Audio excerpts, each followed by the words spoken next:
Assalamualaikum warahmatullahi wabarakatuh. Alhamdulillahi rabbil alamin. Wassalatu wassalamu ala rasulillahi wa ala alihi wa sahbihi ajma'in. Para pendengar, tuan-tuan, muslimin, muslimat yang dikasihi oleh Allah Ta'ala sekalian, Alhamdulillah kita bertemu lagi pada hari ini untuk program siri Al-Quran Sahabatku. Dan hari ini kita akan teruskan lagi perbincangan kita mengenai sifat tunggal di bawah tajuk huraian sifat lazimah bagi huruf-huruf hijaiyah. Dan kita teruskan lagi pada hari ini berkait dengan sifat tafasyi. Sebelum ini kita telah mempelajari mengenai sifat takrir, yakni sifat berulang-ulang, iaitulah huruf ra yang merupakan huruf yang bersifat takrir. Dan sebelum itu juga kita mempelajari sifat inhiraf, sifat lin, sifat qalqalah dan sebagainya. Dan hari ini kita cuba untuk memahami lagi mengenai sifat tafasyi. Terlebih dahulu, apakah yang dimaksudkan dengan tafasyi ini, tuan-tuan yang dirahmati oleh Allah Ta'ala sekalian? Dari sudut bahasanya, tafasyi ialah menghembur. Maksudnya di sudut bahasa ialah menghembur. Manakala dari sudut istilah, tafasyi ini ialah berhemburan angin antara gigi depan dan langit-langit keras ketika menyebut hurufnya. Maksud dari sudut istilah ialah berhemburan angin antara gigi hadapan ini, antara gigi depan dan langit keras, yakni bahagian dalam, langit bahagian dalam itu, ketika mana menyebut hurufnya, yakni huruf yang bersifat tafasyi ini. Seperti mana kata sahib Imam Sahib Al-Salsabil Al-Syafi, wa in tasha' ma'na tafasyi fa'lam huwa intisharur rihi dakhilil fam. Maksudnya apa dia? Dan sekiranya kamu inginkan makna tafasyi, maka ketahuilah bahawa dialah udara yang berhemburan di dalam mulut. Udara yang berhemburan di dalam mulut. Maka sesuailah dengan definisi pada istilahnya, ialah berhemburan angin antara gigi depan dan langit-langit keras bahagian dalam mulut kita ini ketika mana menyebut huruf yang bersifat tafasyi ini. Jadi jelas pada kita untuk memahami terlebih dahulu apakah itu sifat tafasyi, iaitulah sifat yang berbentuk hemburan, berhemburan, yakni huruf yang berhemburan angin, yang keluarnya angin ketika mana menyebut huruf tersebut antara gigi depan kita ini dan juga langit keras kita bahagian dalam mulut. Itu yang mudah untuk kita faham terlebih dahulu makna tafasyi itu sendiri. Dan kata ulama, huruf tafasyi ini ada satu sahaja, iaitulah huruf shin. Huruf shin. Huruf shin adalah huruf yang bersifat tafasyi, yakni bersifat berhemburan anginnya. Seperti mana kata Imam Ibnu Al-Jazari, walit tafasyi asyinu, yang bermaksud dan bagi tafasyi itu ialah hurufnya adalah huruf shin. Dan seperti mana juga kata Imam Sahib Al-Salsabil Al-Syafi, wa fasyi asyina, dan tafasyikanlah olehmu akan shin itu, yakni huruf shin. Dan ulama tajwid mengatakan bahawa tafasyi ini, sifat tafasyi ini, yakni berhemburan ini, terbahagi kepada 3 martabat, iaitu martabat a'la, martabat yang paling tinggi. Yang kedua disebut martabat awsat, iaitulah martabat pertengahan.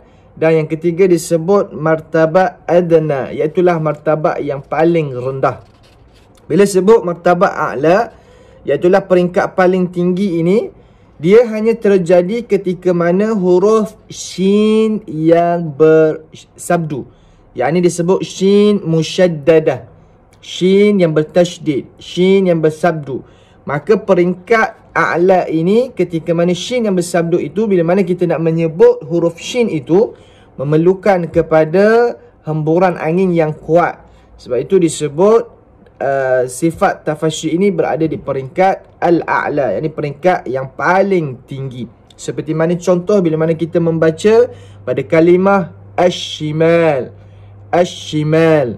Jadi shin yang bersabdu itu adalah shin yang bersifat tafasyi yang berada di peringkat a'la, yang paling tinggi, kerana shin itu adalah shin musyaddadah, yakni shin yang bersabdu. Itu yang pertama.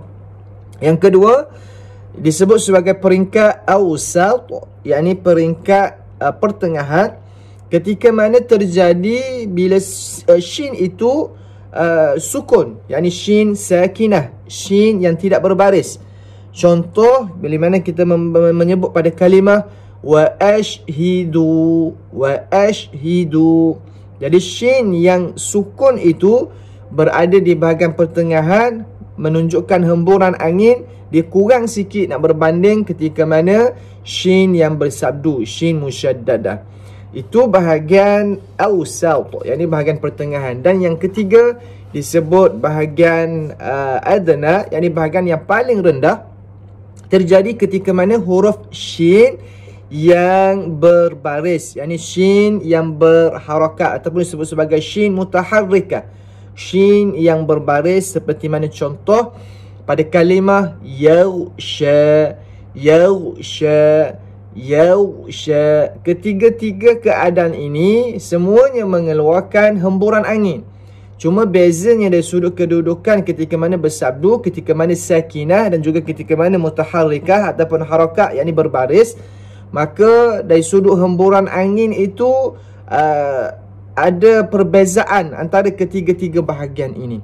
Dan kenapa disebut hanya huruf shin sahaja? Kerana huruf shin sahajalah yang merupakan huruf yang bersifat tafashi, yakni yang bersifat hemburan. Hemburan apa? Hemburan angin. Dari sudut istilahnya untuk kita faham, hemburan angin antara gigi bahagian depan kita ini dan juga langit-langit bahagian, langit-langit keras bahagian dalam mulut kita ini, maka keluarlah satu huruf, iaitulah huruf shin yang bersifat dengan tafashi ini.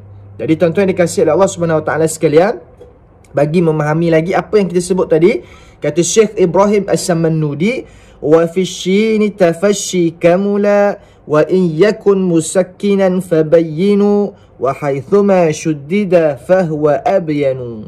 Dan pada shin itu tafashi yang sempurna. Jika ia sukun, maka hendaklah dinyatakan. Dan ketika mana ia bertasydid, maka lebih dinyatakan. Nyatakan apa? Iaitulah nyatakan sifatnya yang bersifat tafashi. Jadi tuan-tuan, kita berhenti di sini dulu untuk hari ini. InsyaAllah untuk pertemuan yang akan datang, kita cuba memahami lagi sifat yang berikutnya, iaitu sifat istitalah, yang bermaksud memanjang. Apakah huruf-huruf istitalah?